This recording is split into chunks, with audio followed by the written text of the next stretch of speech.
Welcome everyone. So we're just starting our JAM Youth Adaptation JAM session. And we hope this is going to be a really interactive session where we hear about some of the key issues and concerns facing youth and some of the opportunities to engage. So you'll see in a moment that we'll put up a Jamboard, which will be the basis of most of this session. And you'll have an opportunity to paint whatever picture you want. So any words and any messages onto the Jamboard throughout the session. But before we go into our Jam, I would just like to invite Kosi, who will introduce and welcome and officially open our session. Welcome, Kosi. Thank you so much. Thank you so much for giving me the floor. Let's say this session, the session of today, will be very amazing session. Let me tell you that internationally, the impact of climate change on food production could small up to a certain level of rise in global surface temperature. However, significant drop in production expected in regions already suffering from food security, especially in developing countries such as Africa, Asia, and Latin America.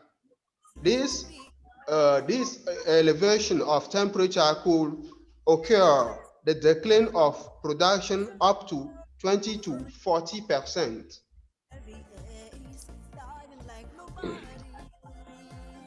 If this temperature went to go to 2 degrees Celsius, they will have a very critical problem, such as food and security all over the world, especially in a poor country. That poor country are characterized by a high incidence of hunger and poverty. It is for this reason United Nations established the COP to be a watershed moment to advance intergenerational global action to reach 1.5 degree limit of global temperature. In my opinion, to reach this limit of 1.5 degrees for temperature, it's necessary to finance research in field of agriculture. Why finance research in field of agriculture? Because agriculture have the capacity to contribute to the reduction of greenhouse gases effect on and how we can build with agriculture a carbon scheme. I'm talking about a mitigation. This session entitled Youth Adaptation Jam would involve the creation of platform to aggregate the view of young people, ideas and local solutions that are being developed around the world and will answer for the following questions. 26th year of UN COP meeting. What are the priorities regarding youth and adaptation process? Second, regard to building capacity and resilience in the climate change adaptation process. Where are young people now? Third, what solutions are being identified that are really working? This section entitled Youth Adaptation Jam are specially focused on some events.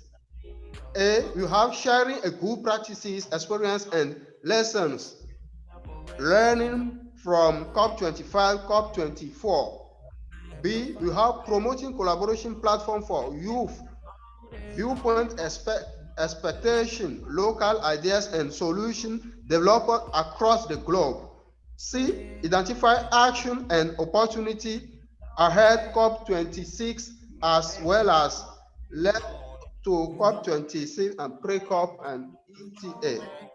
Young people for all over the world, let's discuss about our local solutions that are probably inspire the global action.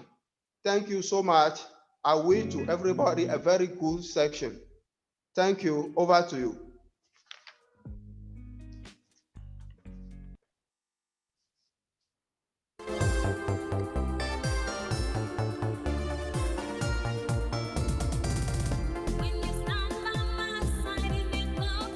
Claudia, you're muted. Thank you, Sakib. I'm just thanking Kosi for the great introduction. And just to say that we know that youth are definitely the group that are going to be most impacted and future from climate change, but also a critical part of the solution.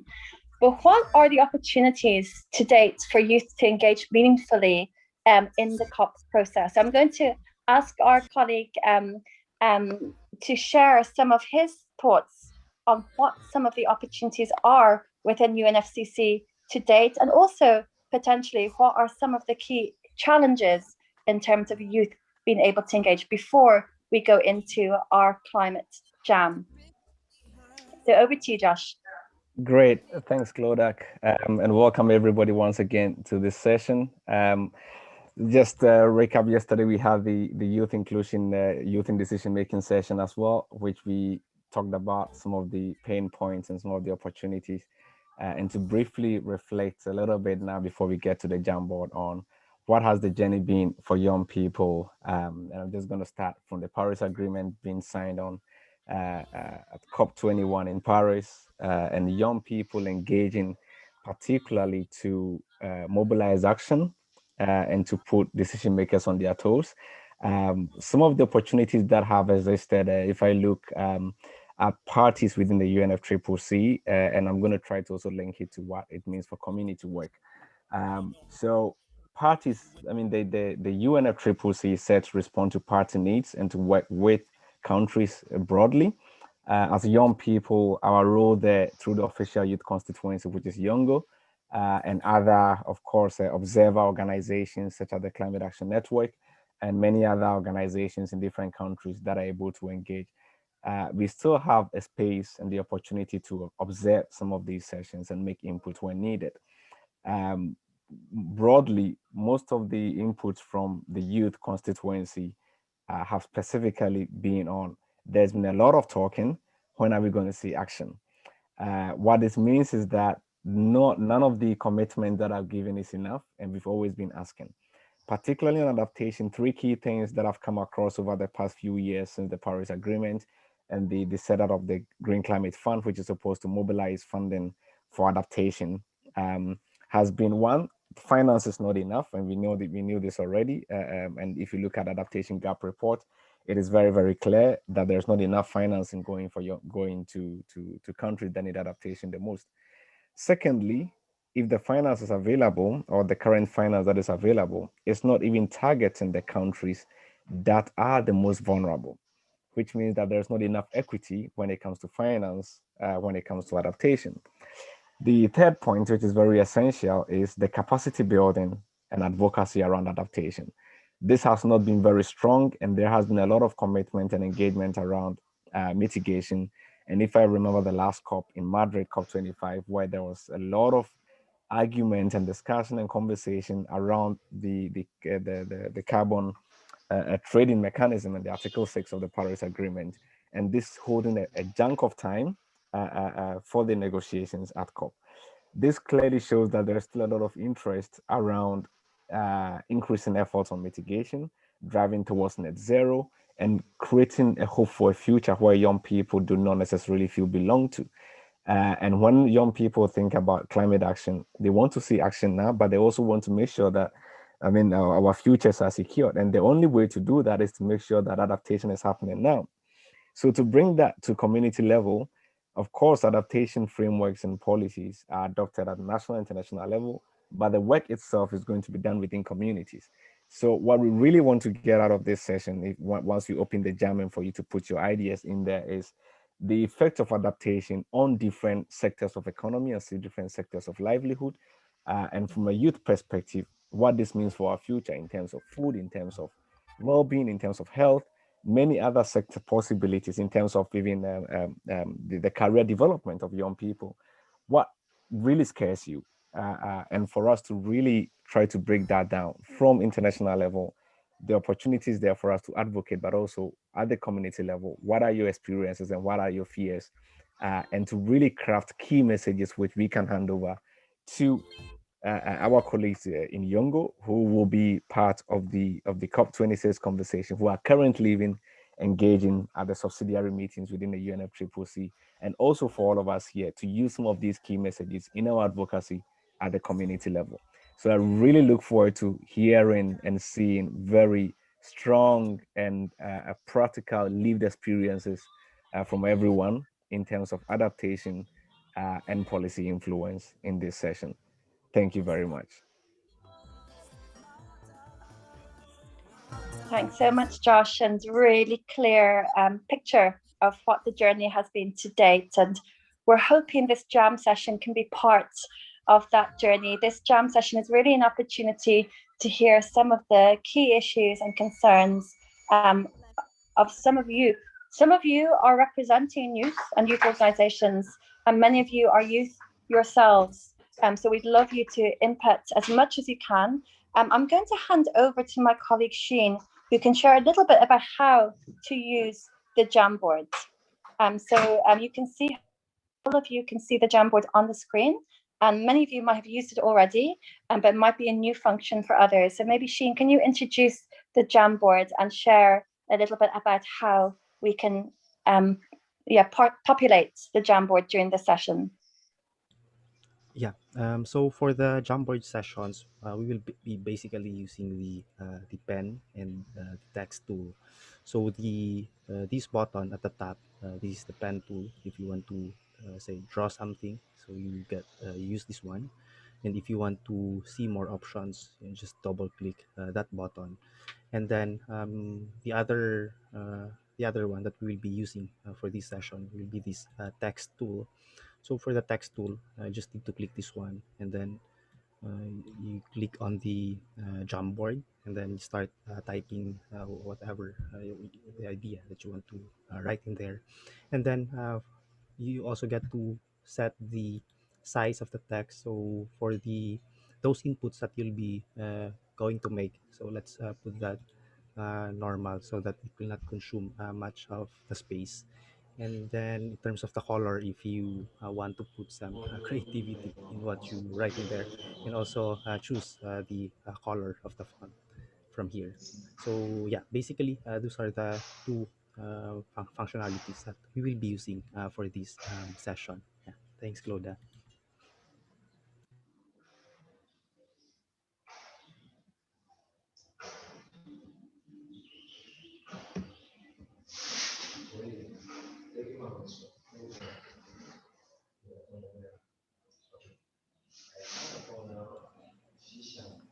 Claudia, can you hear us?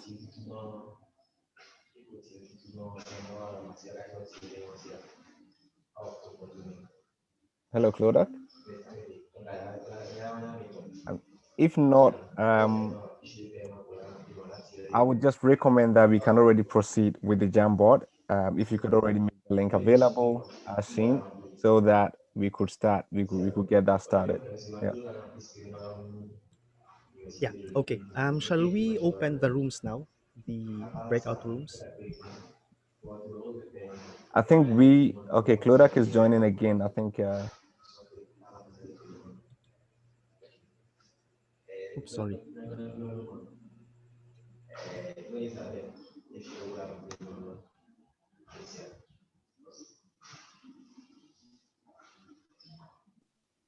is Klodak back with us? If not, I will say that we do she's here. I'm back. Thank you, Josh. Thank you. And yeah, we're resilient as a group. So apologies for the disconnection. I'm back again. So let's start our jam. So we're going to go into the first slide. And in the first slide, this is about a chance to look at some of the key issues, top line issues that you feel are the big issues youth are facing in terms of climate change and climate adaptation. You can add a word here, you can add a picture here, or you can add a statement. What do you think are the hot issues, the key issues that need to be addressed by UNFCCC and beyond from a youth perspective? Please feel free to start writing on the Jamboard. And if you have any difficulty accessing the Jamboard, please write in the chat box and we'll put the message on the Jamboard for you. And in the meantime, maybe Sheen, you can play some music to get us started this jam.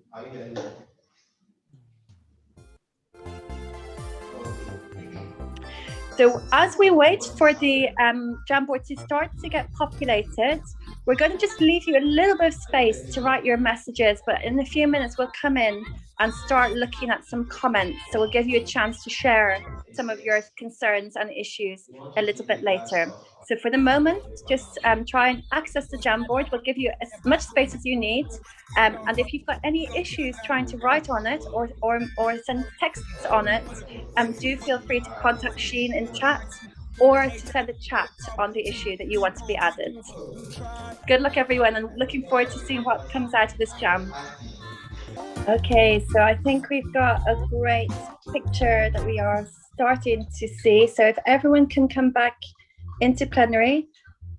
If you still would like to populate the board, you can continue during the session. So if you have an idea that comes to your mind, you're very welcome to place it on the Jamboard. And we're hoping that we can come back to the Jamboard later on as well. So please feel free to continue to populate. But for now, let's have a little bit of reflection of some of the issues and pictures that we see emerging.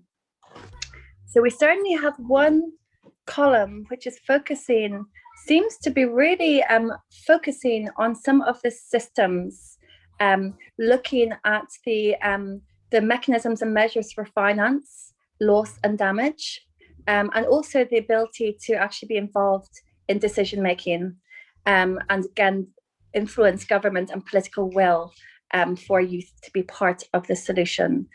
So for that session, we are going to go into a breakout group to look specifically at some of the system and mechanisms within UNFCCC, and to look at what are the opportunities and mechanisms that we need to influence, and what are some of those key issues within it, such as the financing for loss and damage.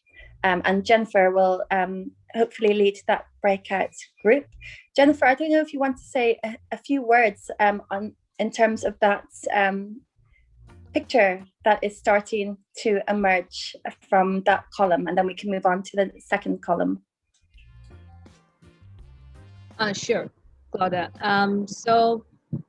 We all know that the loss and damage topic has been tossed around in a few COPs, but everyone, whenever there's a talk about finance, and everyone just, somehow get away with that.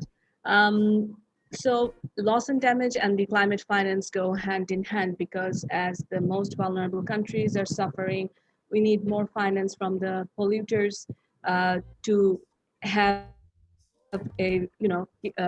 to bring us into the capacity building process. And in that term, I think youth are more engaged, and they need to be more involved in this process. Especially in the decision-making involvement, especially I think all the points actually cover what we hope to discuss in the breakout room in the COP process, and maybe how we can make a clear, decision about the youth standpoint on loss and damage and climate finance, and what processes are working and what challenges are still remaining in the process. And maybe this way we can have a better position of what youth are thinking and what they want us to do in the next COP. So I'm looking forward to the discussion. Yeah, Claudia. Excellent. Thank you so much. So I think just a bit of a taster of some of those issues at the breakout group, looking at the mechanisms for engagement and looking particularly at loss and damage within that, we'll cover.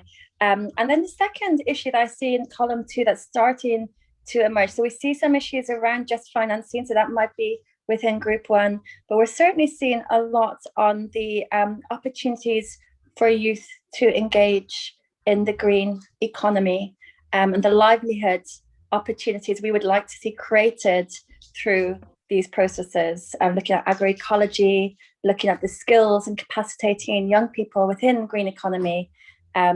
And I think the escalation, ambition and urgency of action probably belongs in group 1 in terms of the mechanisms, how we actually focus on that. So the second column, I think, will address issues around youth livelihoods, green economy, and the opportunities to engage within that. And we're also seeing issues around biodiversity, loss, nature-based solutions, and Red Plus, which we will include in that session. I don't know if anyone in the DRAM would like to comment on why they put their message on green economy, nature-based solutions, Red Plus as an urgent issue for youth. If anyone who actually put a message in this column would like to unmute, and maybe the breakout leader who'll be looking at Red Plus, nature-based solutions, green economy would also like to maybe just send a message of what you're seeing in this JAM column.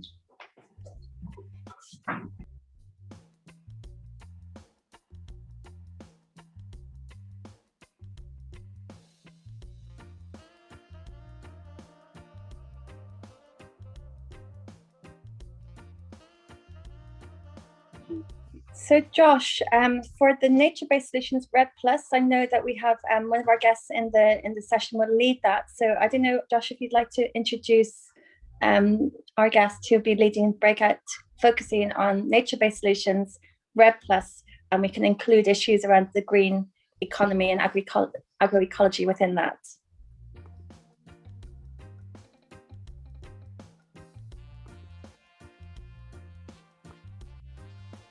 All right. Thanks, and very great inputs on the board. So for the breakout room, we're gonna have our dad Akom, who is with us, and he is project coordinator for Green Africa Youth Organization and part of the Youth Adaptation Network. And he will be facilitating this breakout room on Red Plus, sort of some of the experiences on engaging on this project in his work, as well as what this means when it comes to nature-based solutions and the opportunities for that. So that will be it for the nature-based solution and Red Plus room. And I think Lisa will be facilitating, Lisa Mugathai, who is also Youth Adaptation Network member from Kenya, will be facilitating and supporting the room on sort of marginalized group. And then we will have Mike Kruger, who would lead and support on the food systems and food security, so everything on that. Yeah. So yeah, I think that is it. And I see that already Shane has got the rooms prepared and we're ready to get into it. So yeah, Claudia, back to you, and wishing everyone good time with the with the breakout rooms while you discuss. Excellent. Thank you so much, Josh. So I'm just going to hand over to Shane to organize us into the breakout group. So you'll be zooming in onto one of these key issues, the mechanisms and the urgency of action. You might be looking at green economy and the urgency of creating jobs within the green economy, but also issues of Red Plus biodiversity loss and nature-based solutions. You might be looking at food and food systems and the impact that's having and the climate is having on that and what some of the solutions are. Or you might be looking at the inclusion of youth, women and most marginalized groups within this process. In the breakout group, you will be populating an additional Jamboard. So Shane can show us the next slide that you'll be looking at. And in that Jamboard, you'll be looking at what some of these key challenges that you feel need to be addressed related to the topic that you're looking at. You'll also be asked to share some of the solutions that you feel youth can bring in to these processes related to that topic.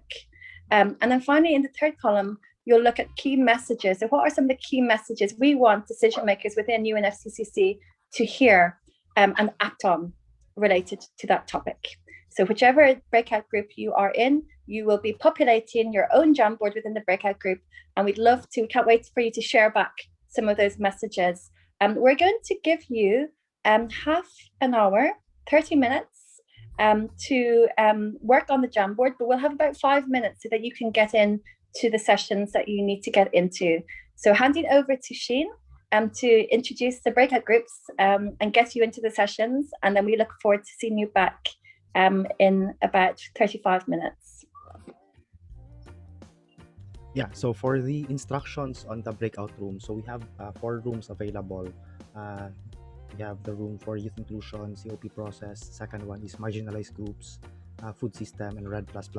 So what you'll need to do is just follow these instructions. First, click the breakout rooms, that button amongst your controls. So it looks like this if you're seeing my screen.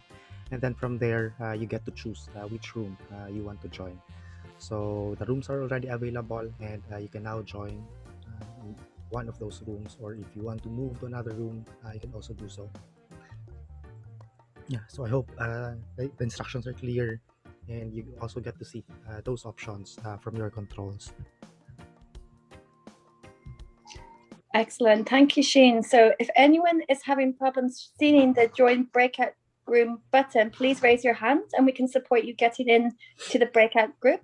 But there is a button on the top of the screen, join the breakout room. You can join and you can select which breakout you want to be part of. And do feel free to stay in plenary and raise your hand if you're having any issues getting into the breakout group that you want to be in.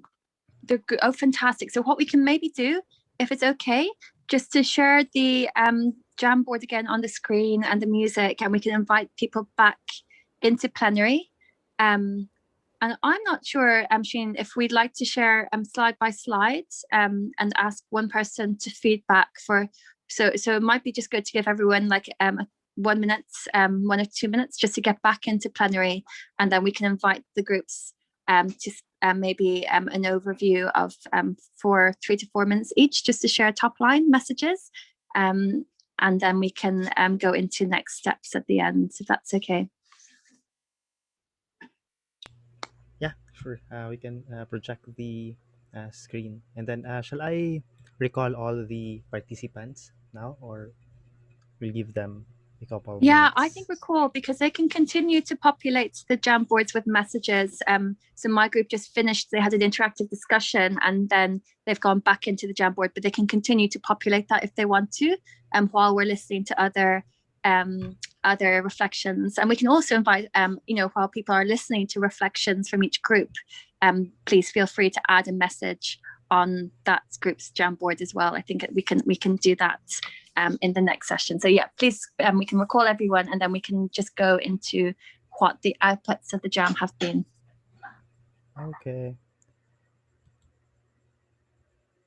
So they're now coming.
Sorry, Tulani and Simon, we ran out of time. So let's put my comments in the Jamboard so that you can check in also.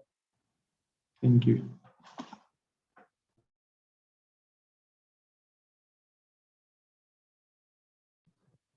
Claudia, you're muted. Thank you, Jennifer. You woke me up.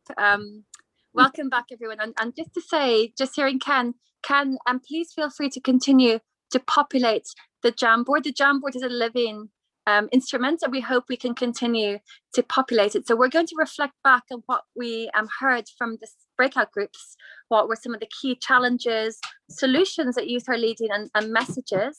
But as we reflect back on the Jamboards, if you have any thoughts, any solutions you've seen from the work that you've witnessed or you're involved in relating to that topic, please feel free to add it to the Jamboards. And if you've got any messages relating to that topic that maybe have not appeared yet, please feel free to add it. So the Jam is still happening, and we're just going to go into some reflections on what we've done so far.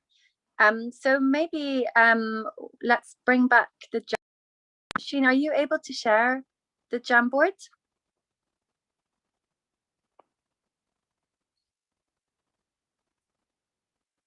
Excellent. And what we're going to do is we'll flip over to some of the work that you've done over the last half an hour, 40 minutes. And let's start. If one of your group, while we're doing this Jam feedback, can put the title, and let me ask the lead of breakout group 1, or your nominated person, so someone in the breakout group, to share what you felt some of the challenges, solutions, and then key messages relating to what I think is a mechanism, and finance and loss mechanisms as well. So Jennifer, over to you.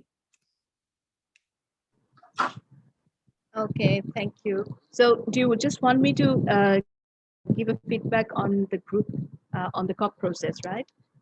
Yeah. Yeah. What did you hear in your group? What was the kind of key, I guess, the key hot topics that came out of your group, Jennifer? Yeah. So I think the topic was a bit intense, so I apologize to all my group members. I think the topic was too much, and maybe I was not doing better as a facilitator to ease the tension. I think that's also one of the points that was highlighted at first by one of our members. It's about the terminology and concepts of the climate change discussion, that these are quite intense, and these are actually very technical for the youth to understand. If you don't have any prior knowledge, it becomes very difficult for the youth to follow the discussion. So maybe there are some challenging issues in that part. And at the same time, we see youth engagement and we see youth activists working tirelessly every year during COP and before COP. But the real engagement is not really, obvious or maybe visible, because we are not getting any solution out of these protests or out of these engagements. So the decision makers are either not taking into consideration what we are trying to do, what youth are actually focusing on, and the voices are not being heard. So that was one of the key points that came out. At the same time, and I'm trying to look at the board. Sarah, would you like to add any points to that? Maybe, I think it's... Yeah, sure. So we had a discussion on climate finance and the COP processes. The challenges most participants have been facing are the language and tech barriers, as the language used in COP is a bit hard to understand. So it was a very big issue for most of the participants. Other than that, tokenism is one of the major challenges. Some have faced barrier to understand and engage with the UNFCCC and COP processes. In the situation of COVID, young people being unemployed is a huge problem in Nepal and the South Asian part, like ours in Bangladesh. Youth have been unheard during the pre-COP processes, which is another issue. Other than that, we have also discussed some of the solutions, and which include breaching gap between local level community and policymakers, capacitating between the youths and mobilizing them, and also forming strong youth networks for successful adaptation through youth initiatives and partnerships.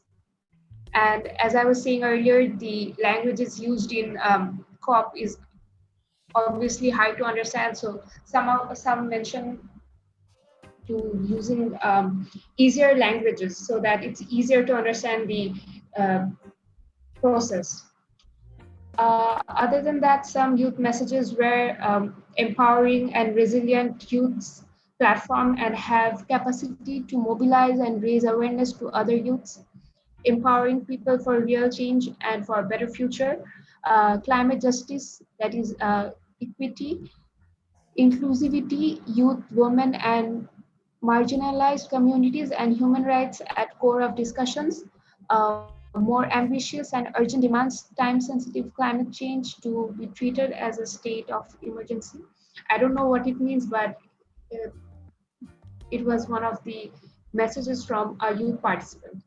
So that's it. Thank you. Thank you so much for that feedback. And for those of you who were not in that breakout group, but have something that you would like to put as a challenge or solution you to offer to the actual mechanisms themselves and how we can make them more accessible, or a message for decision makers that you haven't heard in this session, please feel free to put it on the Jamboard. And thank you for those really helpful reflections. It mirrored actually what was coming out of some of the other breakout groups as well. And one thing I think, just let's highlight, I think it's critical, that message at the end that this is an urgent climate emergency, and that's a message we've heard loud and clear from youth, that it's not status quo or business as usual. This is a climate emergency, and youth have to be part of the solution because they'll inherit this emergency in future, which is only getting worse. So thank you for that. And let's move on to group number 2. And Sheen, maybe you can remind us, what was group number 2 looking at, and we can maybe ask their key facilitator to nominate or themselves share back the reflections from group 2.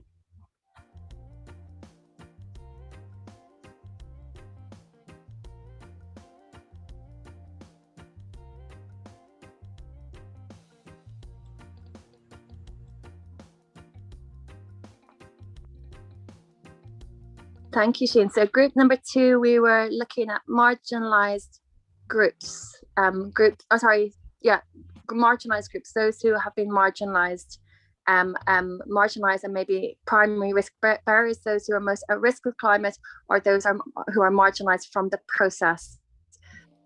So maybe we can look at their Jamboard link, the outputs of their discussions, and then we can ask one of the participants to share what were some of the challenges in terms of marginalization, the solutions, and maybe some of the key messages.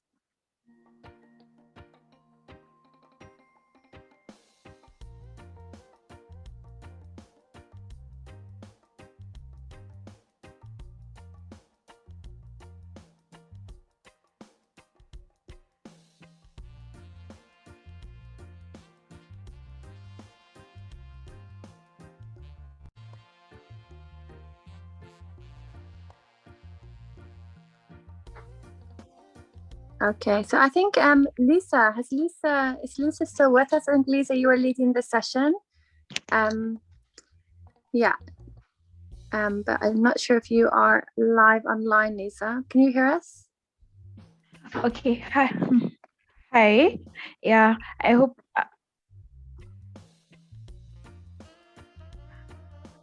Can you hear me? We can. Welcome, Lisa. Hello. Hi, Lisa. Would you like to introduce yourself quickly, and then you can maybe share what you were discussing in your session? Clearly, you can hear me clearly? We can. Yeah, we can. Okay. So my name is Lisa. I'm from Kenya. I'm a member of YAN. Okay, my name is Lisa. I'm from Kenya. I'm a member of YAN and Yongo. And we were, kindly could you move to the previous slide so that I can be able to read what we captured on the Jamboard?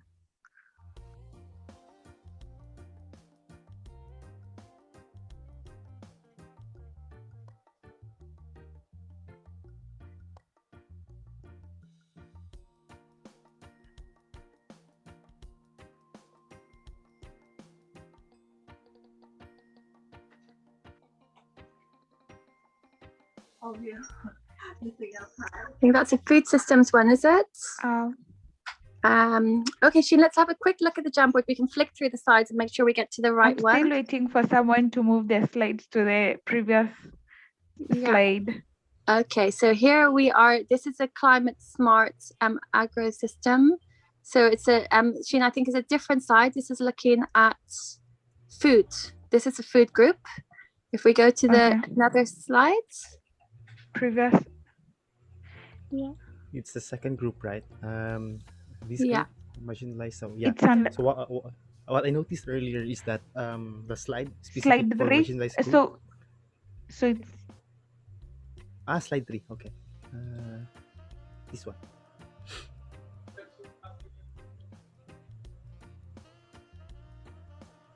Have we lost a slide? I think this one is food security. Let's see. We've mislaid a slide. Someone have or I can it's Can you give a summary, Lisa? Have you documented some of it? It's all right. I can just say okay. What we might do, Lisa, is we might share. Can I still continue with? Please continue. Yeah. What we will do is we'll share the slide with your group so that you can. One of them is lack of knowledge to understand the lack of. Sorry.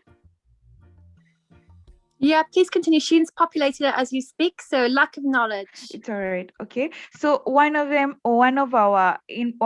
challenges we highlighted was lack of involvement of different youth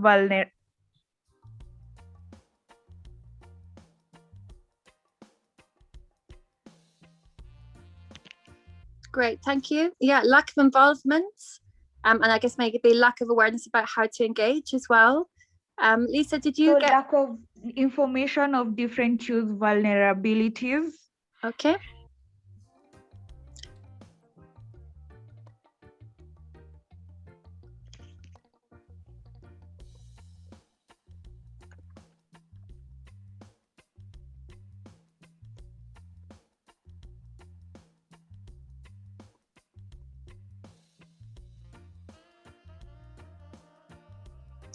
And Lisa, did you talk about any other marginalized groups beyond youth? Did you come up with any other groups that might have been marginalized from the process?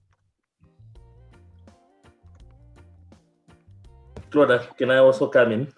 Please, yeah. Hi, Simba. Yeah, good. I was with Liza. We were only two in our group. So we talked about the different groups of youths, the vulnerable groups. So we talk of youth with disability.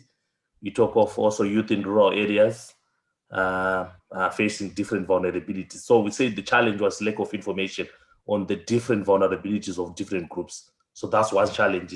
So before pre-COP, so you might not have in terms of much consultation of these different groups. So that was one challenge.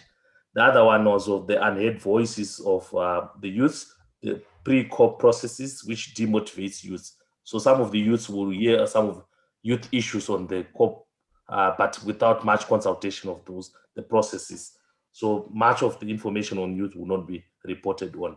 So that's one challenge which we also discussed in our group. I hope, Liza, you'll take on the course so that you can continue. So these are some of the issues that, in terms of the challenges that we highlighted in our group.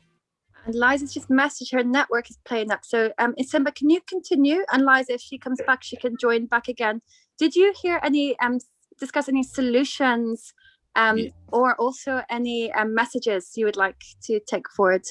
Yes. So we discussed in terms of the solutions. So we need to set up strong youth networks for successful adaptation through youth initiatives and partnership. So youths need to also create their platform so that they can mobilize other youths. So in terms of monitoring emergencies, hazards, issues of climate issues, they must be done in their own communities through their own mobilization. Then also create partnerships within youth groups and also other groupings with main groups so that they can also get much information. So that's one. Those partnerships can also help in terms of getting finance and funding so that they get voice and agency in all they do. So the other issue was also participation of youths in decision-making processes. In our case, like I gave an example of in our case in Zimbabwe, in terms of DRR committees, local government committees. So when they participate, they can also raise in terms of awareness and raise information. Maybe they've done through the collection of information. Then they present that information in those grouping. We also discussed as a solution in terms of youth can capacitate other youths and also mobilize other youths to participate in those youth platforms, so they get in terms of some modicum of voice or power is not to act individually, but to act as groups and platforms. So these are some of, and also another solution was to incentivizing the youth platforms through participation in the decision-making process. So the challenge was youth don't get any feedback mechanism. So all core processes are done, but information will have been collected from youths, but they don't get the feedback, what would have been discussed in the core processes. So that is the solution. So we need to incentivize in terms of those youth platforms so that they can participate in decision-making processes and platforms.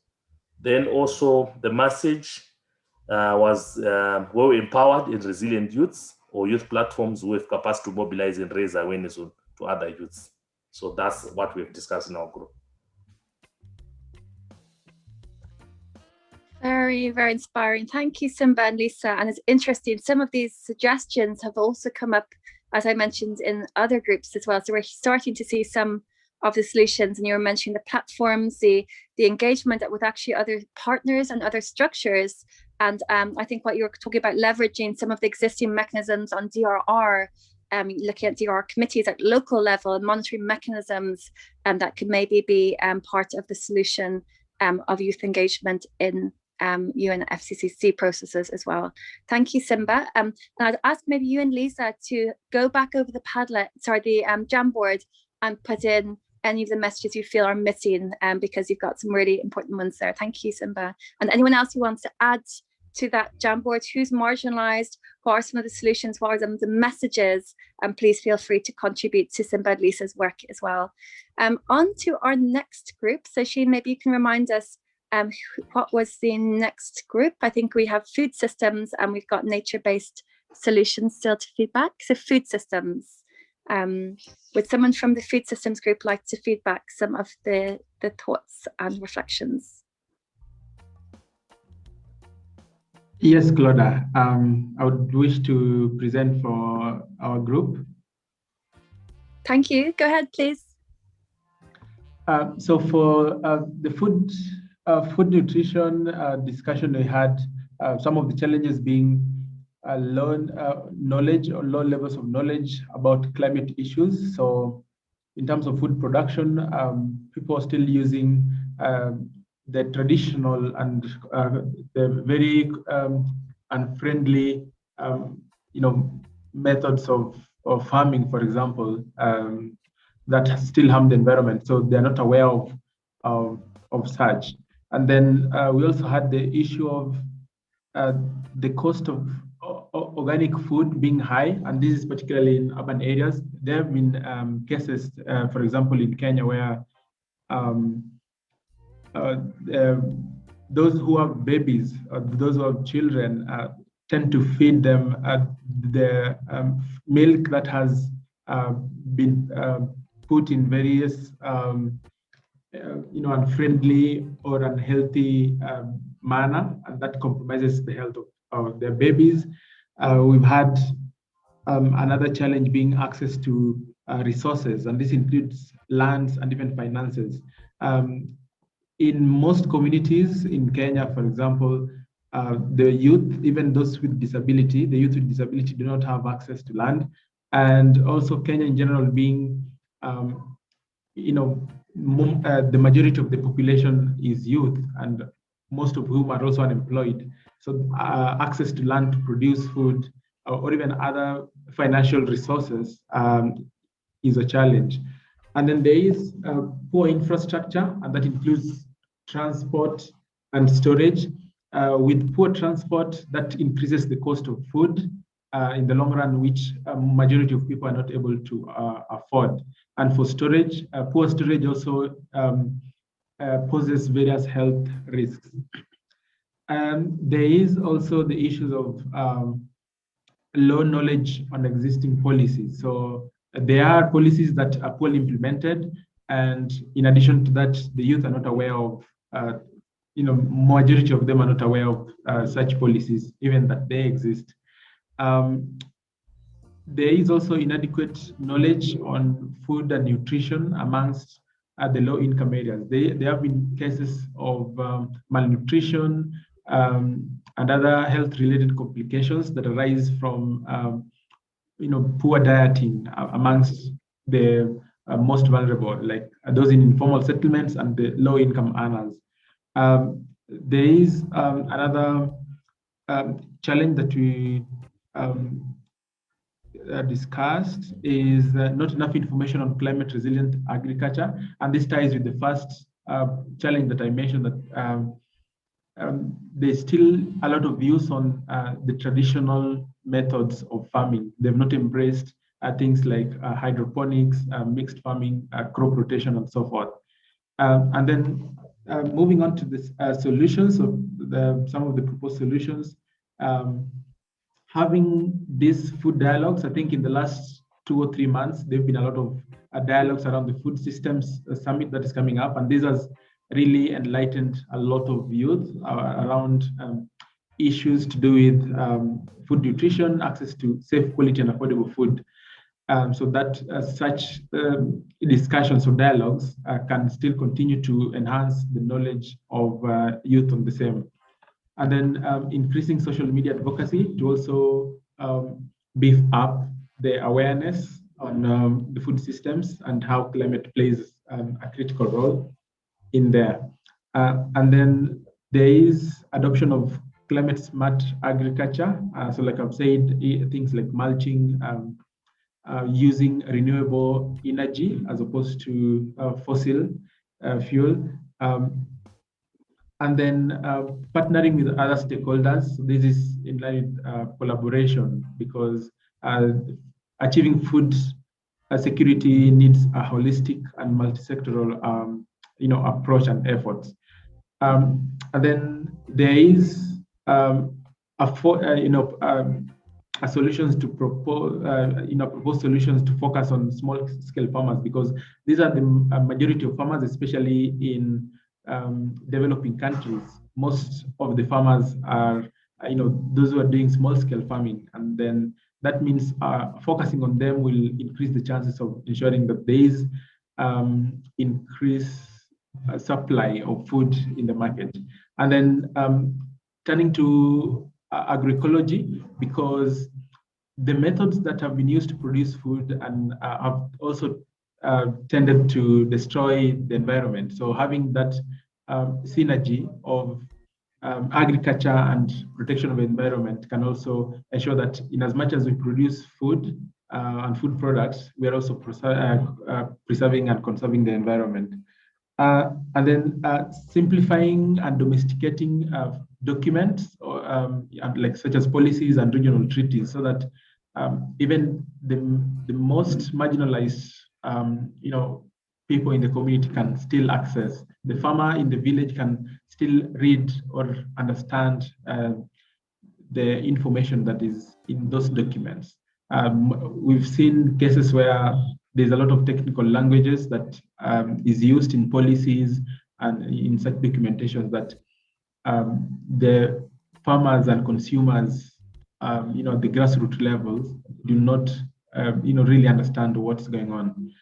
And then moving on to a few messages, the youth are calling for increased funding to promote climate resilience agriculture, or adoption of the smart techniques.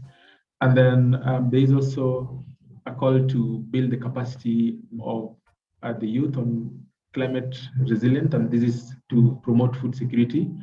And then lastly, the youth are calling for incentivizing the agricultural sector so that it become an attractive sector. Most youth could consider agriculture as not very attractive, not very rewarding, yet we know that there is a lot of reward, both financial and ecological rewards in the long run.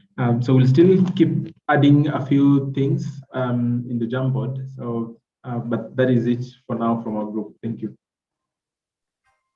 Thank you so much, Ken. And everyone, please feel free to put your messages there. You might have been inspired to what Ken shared, or you might have your own message you felt that maybe was not there yet. So please feel free to add your own messages about food systems and climate.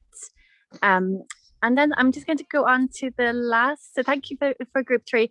On to our last group, which is looking at nature-based solutions and REDD+.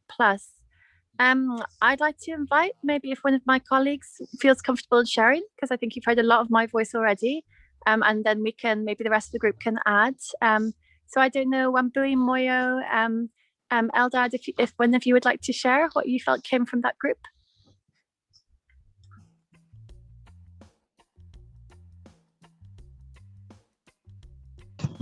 Okay. So most of the challenges we realize with the REDD+ is that currently there is very limited information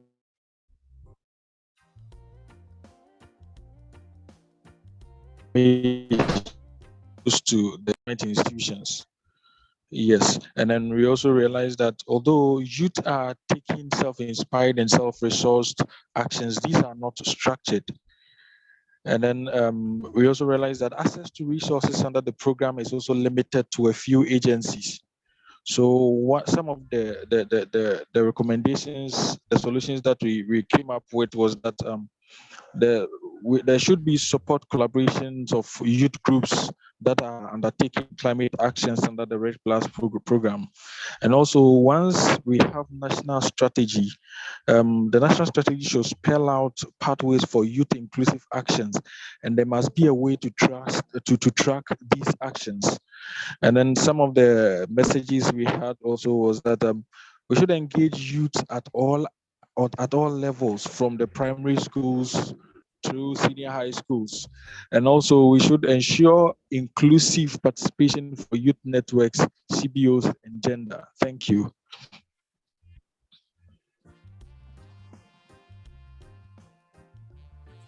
Very well shared. And I'd like to maybe ask Moyo or Wambu if you have anything to add to that.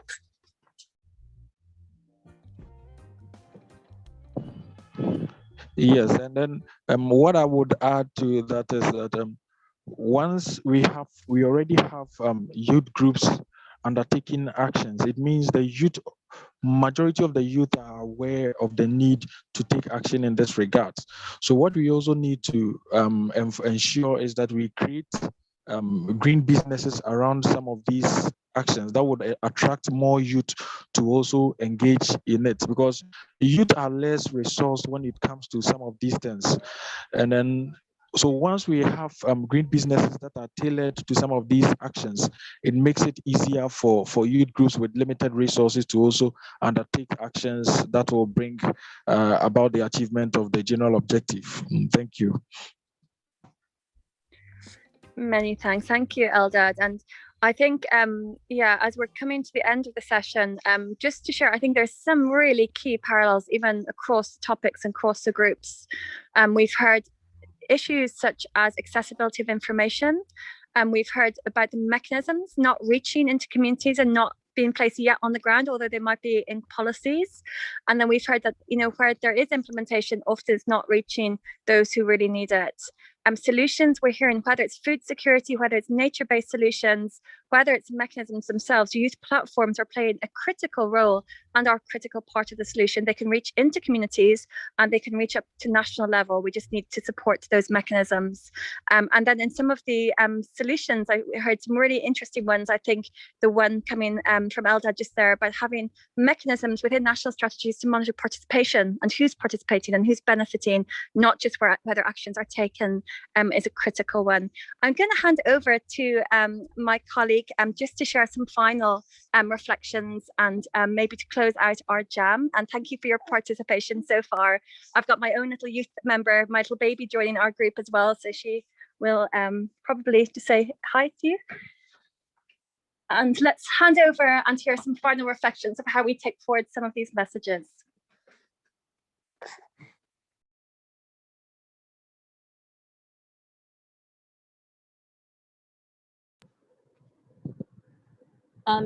So thank you, Claudia. Just to wrap up the session today, I think we have had good points from most of the breakout session, and thank you so much for your active participation. I think a few points that came out from all the sessions, all the breakout rooms, are some capacity building and creating more stronger partnership and networks for youth, and also participation in the decision-making process that needs to be increased. And also, I think we have talked about in one of the breakout rooms, I saw that how we can take the social media as an engagement tool and how we can use that for online advocacy and campaigns. And maybe we can also use that to access information. If we have some local solution, and if we can share those experiences via social media such as Twitter or Facebook, whatever social media is available everywhere, maybe that can be one of the tools that we can use for accessing a bit more information. And also the issue of finance, I think that's a very critical issue, and we need to have more climate finance for youth engagement, especially how to engage them in green businesses. And I think we should also consider involving youth in the blue economy, because it's not talked about more often, but that's also going to be an issue in the future. So stronger partnership and stronger network building, all these are some of the key highlights that we can take into the future COP process and COP decision making. And Jennifer, can I just ask a question as we're, I think, highlighting some of those really critical issues you've heard? How can we bring these messages into COP? And how can we as youth continue to engage in some of the COP discussions? So are you, for example, your organization going to be part of some of the solutions and some of the side events, or within COP itself, people who are engaged in this process continue to bring these messages into UNFCCC COP and afterwards? So maybe a few reflections, Jennifer, in terms of how we can take these messages forward from your perspective before we close our session. Yeah, absolutely. So from our organization, we have 2 youth actively engaged in the COP process at the moment. Mostly we have a Bangladesh coordinator, country coordinator for the Global Affairs Unit of the Conference of the Youth. And we also have a Yango Bangladesh coordinator, both working in the youth program and in the climate finance program in our organization. So what we are trying to do is having side events, and also they can be the voice of these, sharing these experiences and messages in the COP sessions and in the side events. So what my organization, ECAT, does is having 4 to 5 side events under different projects. So what we want to do is share these messages with our global partners, and also with Yango and with the Global Affairs Unit of COR16. So I think that's one of the points what we can do. And if we can actually create another, CBA youth network, so we can keep in contact. It can be a WhatsApp group or a email group, whatever works for everybody.